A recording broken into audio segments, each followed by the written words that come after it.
종자가 이렇게 이제 마련이 됐다 그러면 이제 포장 준비를 해야 되겠죠. 그래서 이제 포장 준비에 대해서 설명을 드릴 텐데요.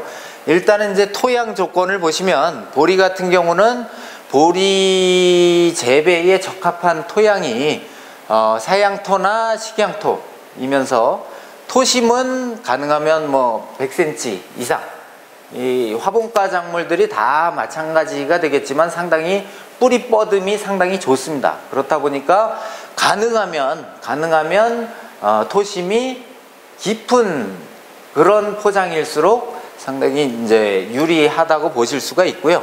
그 다음에 이제 토양 산도가 되는데, 토양 산도 같은 경우는 우리가 이제 pH로 봤을 때 7 내외의 중성이 가장 좋습니다. 그래서 특히나 보리 같은 경우에는 이 토양 산도에 상당히 민감합니다. 민감해서 pH가 이제 산성 토양 쪽으로 이제 치우치게 되면 상당히 이제 생육도 떨어지고 뭐 그런 특성들을 가지고 있습니다. 생육이 떨어지다 보면 당연히 수량이나 품질도 상당히 이제 떨어지게 되겠죠. 그래서 토양 조건에서 본다 그러면 토양 산도, 그것도 중성 내외의 토양이 엄청나게 중요하다. 요거는 꼭 기억을 해 주셔야 될 사항이라고 볼 수 있습니다. 그러면 이 토양 산도가 그렇게 이제 중요하다고 말씀을 드렸었는데, 이 토양 산도에 따른 각 성분들의 이제 가급성을 보시게 되면 우리가 이제 중성이 7인데요. 이제 6 같은 경우가 이제 약산성이 되겠습니다. 이 약산성 이하로 떨어진다 그러면 질소인산, 가리 이런 성분들이 가급성이 상당히 뚝 떨어져 버려요. 그래서 같은 비료량이 들어가 있더라도 산도가 떨어지게 되면 그만큼 가급성이 떨어져서 흡수가 안 된다, 이렇게 보시면 되겠고, 그거를 이제 조금 더 자세하게 살펴보면은요, 우리가 이제 중성인 상태에서 질소인산 가리의 유효도를 뭐 100으로 이렇게 놓고 봤을 때, 우리가 이제 약산성인 6에서의 질소의 유효도는 한 89%, 인산 같은 경우는 52%까지 떨어지는 걸 보실 수 있으십니다. 그래서 그 이하로 내려간다 그러면 거의 이제 유효도가 뭐 형편없게 되는 그런 상황까지도 올 수 있거든요. 그만큼 이제 토양의 pH에 대해서 신경을 써 주십사 하는 것을 당부를 드리는데, 비료 사용 처방서, 이제 토양 시비 처방을 받기 위해서 시료를 채취를 해서 검사를 한 다음에 이제 처방이 나온 거를 가지고 조금 설명을, 예를 들어서 설명을 드리겠습니다. 그래서 지금 요 토양 같은 경우는 우리가 요 그래프가 이제 이렇게 쭉 보이죠. 뭐 산도서부터 유기물, 인산, 뭐 가리 이렇게 쭉 나와 있는데, 여러분들이 이제 보시다시피 상당히 좋은 조건을 가지고 있습니다. 우리가 중요하다고 했던 산도도 7.2로서 이제 적정 수준 이상이고요. 그 다음에 이제 나머지 성분들도 상당히 좋은 상태가 되는데, 요 정도 된다 그러면 아주 좋겠죠. 좋은 상태의 토양을 가지고 있는 그런 분석치를 보실 수가 있는데, 이 분석치마저도 자세히 보시게 되면 소속해를 밑거름으로 사용을 이 전체 면적당 이렇게 사용을 하셔라, 이렇게 시비 처방이 돼 있어요. 다른 성분들 같은 경우는 거의 안 줘도 되는 상황인데도 불구하고 석회를 사용하라고 돼 있거든요. 그만큼 이 석회에 따른 토양의 각 성분들의 유효도나 이런 것들의 영향이 크기 때문에, 그리고 또 유실분까지 계산을 해서 뭐 처방이 된 거긴 하지만, 하여튼 석회가 그만큼 중요하다는 걸 말씀드리기 위해서 이 시비 처방서를 보여드리는 거고요. 또 다른 처방서를 한 가지 보도록 하겠습니다. 여기서는 산도는 적정 수준보다 조금 떨어지는 6이고 나머지 성분들은 아주 적은 상태, 대신에 이제 유효인산은 그래도 적정 수준보다 조금 더 많은 이런 상태를 보이게 되는데요. 요 뒤에 처방을 한번 비료 추천량을 보시자고요. 보시면 인산질이 높은데도 불구하고 상당히 밑거름으로 사용하는 양이 상당히 많습니다. 그만큼 산도가 떨어지게 되면 인산의 유효도가 떨어진다고 말씀을 드렸었잖아요. 그래서 인산 쪽의 시비량이 상당히 꽤 있는 편이고, 거기에 덧붙여서 인산 외에 뭐 유기물서부터 다른 성분들이 상당히 많이 떨어져 있었기 때문에 퇴비 종류 같은 경우도 상당히 많은 양을 쓰게끔 이렇게 처방을 했어요. 그리고 역시나 토양 산도를 맞추기 위한 석회의 시용량이 상당히 많이 들어있는 걸 보실 수가 있으십니다. 그런데 이제 여기서 약간 주의하셔야 될 거는, 간혹 이제 조금 헷갈려 하시는 분들이 계시는데요. 각각 성분별로 해가지고 이 뭐 12 추천된 거를 전부 다 주시는 건 아니고요. 성분별로 한 가지씩만 선택을 하셔서 주시는 겁니다. 만약에 인산질 비료를 준다, 그럼 용성인비나 용가린 둘 중에 하나를 선택을 하셔서 주시는 거고, 퇴비도 마찬가지입니다. 뭐 볏짚, 우분, 돈분, 개분이 이렇게 있다 그러면 이거를 전부 다 주시는 거는 아니고 그 중에 하나를 선택해서 주시는 상황이다, 이렇게 말씀을 드릴 수가 있습니다. 그리고 또 한 가지 주의하셔야 될 거는, 우리가 인증 같은 경우에는 특히나 유기농 인증은 화학비료는 전혀 뭐 사용이 안 되는 거 알고 계실 거예요. 그 다음에 무농약 인증 같은 경우도 우리가 이렇게 이제 12 추천량의 3분의 1만 화학비료를 사용할 수 있습니다. 그래서 3분의 1 이상 사용을 하시게 되면 인증 단계에 이제 문제가 생기는 거죠. 그래서 여기 그런 내용들이 이렇게 이제 쭉 서 있게 돼 있는데요. 거기에 맞춰서 화학비료는 감안을 해서 쓰셔야 된다. 그래서 보통은 우리가 질소인산 가리를 봤을 때 대부분은 유기질 비료, 유박비료라든지 뭐 퇴비라든지 이런 것들을 이용해서 주시게 되고, 웃거름 정도만 화학비료를 사용하신다고 그러면 그 3분의 1을 넘지 않는 범위가 되지 않을까, 이렇게 생각이 드는데요. 하여튼 그 부분을 감안을 하셔가지고 전체적인 양에서 조절을 하셔서 시비를 하시는 것이 상당히 중요하다고 보실 수가 있겠습니다. 그러면 그 중요하다는 토양의 pH를 맞추기 위해서 토양 계량제를 쓰게 되는데요. 토양 계량제의 종류에 따른 알칼리 성분량을 한번 살펴보도록 하겠습니다. 석회고토 같은 경우는 약 이제 알칼리분이 53%, 그 다음에 소석회는 60%, 뭐 용성인비나 규산 같은 경우 약 한 40% 이렇게 알칼리분이 들어 있는데요.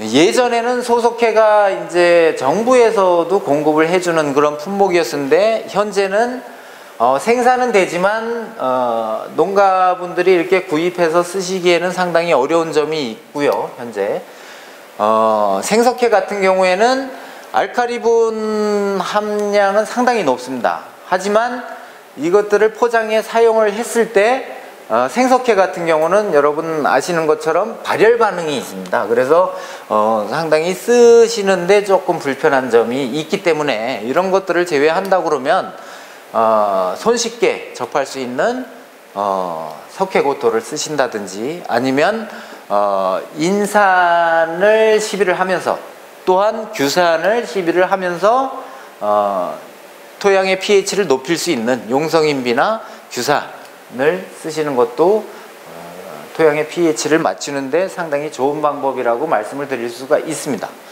그리고 이제 여기서 주의하셔야 될 거는, 똑같은 면적이라고 하더라도 이제 토양의 토성에 따라서 상당히 이제 그 계량제를 투입해야 되는 양의 차이가 납니다. 그래서 우리가 특히나 이제 논토양처럼 이 점질이나 이런 것들이 이제 높은 토양 같은 경우는 석회 소요량을 조금 더 늘려야지만 우리가 기대한 만큼의 산도를 맞출 수가 있다, 이렇게 생각하실 수 있고요.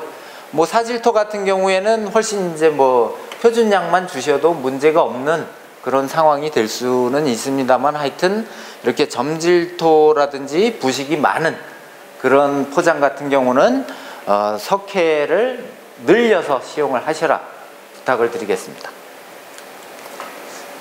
그러면 이제 우리가 토양 관리에 있어서 이제 첫 번째로는 토양산도를 말씀을 드렸고, 그 다음 두 번째 강조를 드릴 내용이 이제 유기물이 되겠습니다. 유기물 중에 이제 여기 보시면 퇴비 시용 효과를 이렇게 나와 있는데요. 퇴비 자체도 이제 유기물이거든요. 뭐 비료로서의 뭐 효능도 있지만, 첫 번째 퇴비를 시용하는 이유는 유기물 함량을 높이기 위해서 이렇게 하게 되는데요. 우리가 이제 보리하고 밀을 유기물을 시용한 데랑 안 한 데랑 비교를 해봤을 때, 우리가 이제 비료만 준데 비료에 합쳐서 퇴비를 약 한 1.2톤 300평당 이렇게 준 데하고 비교를 해보시게 되면 약 한 뭐 10% 내외 증수되는 것을 보실 수가 있으십니다.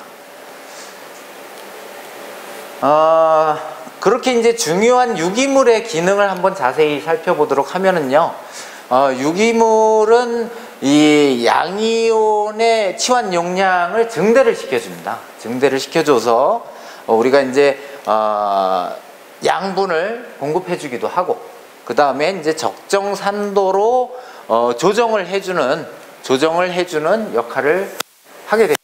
그리고 거기에 더불어서 이 유기물 자체가 물리화학성, 땅의 물리화학성을 개선을 해서 떼알 구조를 만들어주기도 하고요. 그 다음에 이제 작토심의 증대, 조금 더 땅을 부드럽게 해줘서 우리가 이제 토심이 깊어야 된다고 말씀을 드렸었는데, 이 보리도 이 작토심의 증대를 유기물이 이제 조금 더 시켜줄 수가 있습니다. 그리고 마지막으로는 이제 지온 상승 효과도 이제 누릴 수가 있는데요. 하여튼 이 토양의 산도만큼이나 이제 중요한 게 유기물이 된다고 보시면 되겠습니다. 그리고 이제 세 번째로는 규산질 비료인데요. 규산 같은 경우는 우리가 이제 질소인산 가리처럼 필수 영양소는 아닙니다. 필수 영양소는 아니지만, 특히나 이제 벼나 뭐 보리, 뭐 호밀 이런 이 화분과 작물에서는 없어서는 안 되는 그런 주요 성분이라고 보시면 되겠고요. 이 규산의 효과를 본다 그러면, 우리가 이제 식물체 자체 내 식물체를 우리가 이제 규질화 세포층을 형성을 해가지고 상당히 이제 단단하게 만들어 주죠. 그리고 이제 보호막도 형성을 해주다 보니까 뭐 쓰러짐이나 이런 것들을 조금 줄여주고, 그 다음에 햇빛을 받게 하는 수광태세를 조금 더 좋게 해주고, 뭐 이런 또 이 규질화 세포층을 형성함으로써 이 병해의 견딜성을 조금 더 증대시켜주는 그런 효과를 가지고 있고요. 그런 효과들로 인해서 여기서 이제 표에서도 보시다시피 이제 하얀 부분이 이제 밀이 되겠고요. 여기 이제 회색 부분이 보리가 되겠는데, 석회, 이 비료에다가 석회를 줬을 때가 약 한 10% 정도, 10에서 20% 정도 증수 효과를 준다 그러면, 거기에 덧붙여서 규산을 시용하게 되면 뭐 20에서 30%까지도 수량을 조금 더 올려주는 그런 효과를 기대할 수 있다, 뭐 이렇게 생각을 하시면 맞을 것 같습니다. 그래서 이 규산이라는 것 자체가 아까 앞에서 알칼리분 함유량 때 말씀드렸었죠. 규산 자체는 석회가 약 알칼리분이 이제 40%가 들어있다고 그랬어요. 그래서 석회를 줬을 때보다 규산 비료를 사용을 하게 되면 석회 플러스 규산이 더 들어간다고 이렇게 보시면 맞을 것 같습니다. 그리고 이제 우리가 규산질 비료로 주는 거 외에 또 이제 한 가지 더 설명을 드리면, 이 볏짚입니다. 볏짚 같은 경우에는 우리가 중요하다고 얘기한 유기물이 29%, 그 다음에 규산이 약 한 10.5%, 그 외에 뭐 질소인산가리도 들어있긴 하지만 볏짚 자체의 유기물과 규산 함량이 상당히 높기 때문에 엄청나게 우리가 농사를 지으면서 쉽게 투입할 수 있는 재료 중에 상당히 중요한 역할을 하는 거라고 이제 보시면 되겠는데, 이 볏짚 같은 경우에는 뭐 포장 여건이 허락이 된다 그러면 가능하면 다시 이제 토양으로 환원을 시켜 주시는 게 상당히 유리하다고 볼 수가 있겠습니다. 그리고 이제 비료주기가 되겠습니다. 우리가 기본적인 토양 계량제나 유기물이라든지 뭐 이런 것들을 다 시용을 이제 한 상태가 되겠고, 거기에 이제 덧붙여서 우리가 이제 질소인산가리 주성분들이 되겠죠. 그거를 주는 거에 대해서 설명을 드릴 텐데요. 가장 좋은 거는 우리가 비료 같은 경우는 반드시 토양을 분석을 해서 거기에 나온 CB 처방을 가지고 비료를 주는 것이 가장 좋다고 볼 수가 있겠습니다. 그래서 우리가 토양 내에 어떤 성분이 얼마나 들어있는지 눈으로는 확인이 불가능하잖아요. 그거를 우리가 기계적으로 분석을 해가지고 정확히 파악을 한 다음에 거기에 맞춰서 비료를 준다 그러면 효과는 상당히 크리라고 보는데요. 이렇게 CB 처방에 따라서 비료를 주더라도 우리가 이제 질소 비료 기준으로 봤을 때 우리가 이제 보리 같은 경우에는 밑거름으로 질소 비료를 50% 먼저 사용을 하고, 그 다음에 월동을 하고 난 후에 봄에 보리 재생기에 들어가게 되면 그때 이제 웃거름으로 해가지고 나머지 이제 50%를 주게 됩니다. 요거는 이제 CB 처방에 따라서 뭐 하게 되면 가장 좋고요.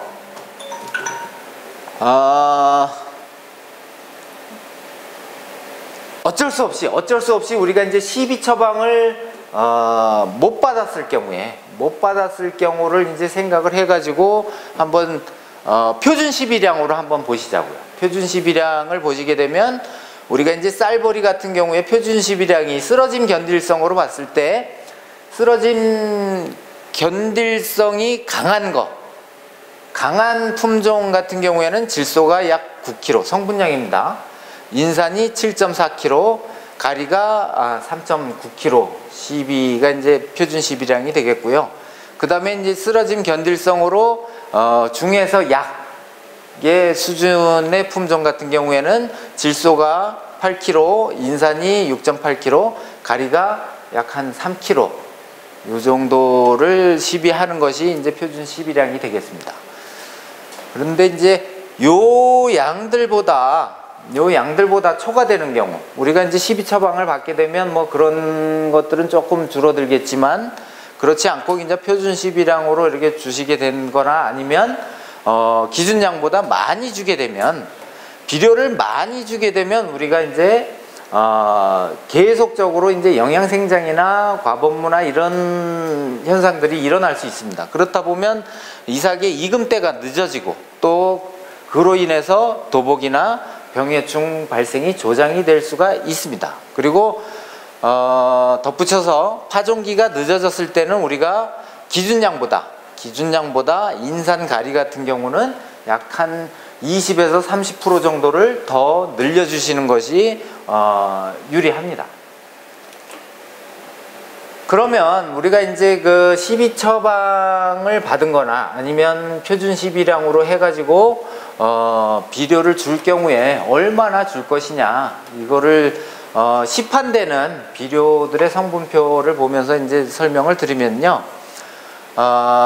우리가 이제 단계 자체가 친환경 인증이기 때문에 유박비료부터 이제 유기질 유박비료부터 설명을 드리면, 뭐 유박비료의 종류가 시중에 나와 있는 것이 어마어마하게 많습니다. 수십 가지 종류가 되는데 성분 함량을 살펴보면 평균적으로 대체적으로 거의 비슷합니다. 비슷한데 성분 함량이 우리가 질소 같은 경우 4%, 그 다음에 인산이 2%, 가리가 1% 정도가 들어 있습니다. 그래서 뭐 실량으로 본다 그러면 한 포당 질소가 0.8kg 정도가 한 포에 들어 있다고 보시면 되는 거겠죠.